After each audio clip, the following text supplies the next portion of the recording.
వసంతోత్సవాలలో పాడే చర్చరీ గీతాల్ని పేర్కొన్నారు.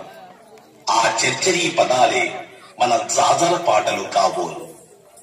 తెలుగుదేశంలో వెన్నెలవేళ వీణలు వాయిస్తూ కన్నెపిల్లలు పాడుకునే పాటలివి.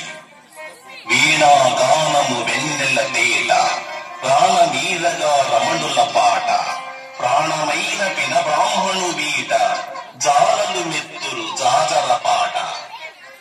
పర్వంలో ఉన్న కన్నెపిల్లలు కొప్పుల నిండా పువ్వులు తురుముకొని అందంగా సరసంగా తమ వయోలావణ్యాలను వలకబోసుతూ వెంకటపతి మీద చల్లే జాజర.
చెమటల పండుగ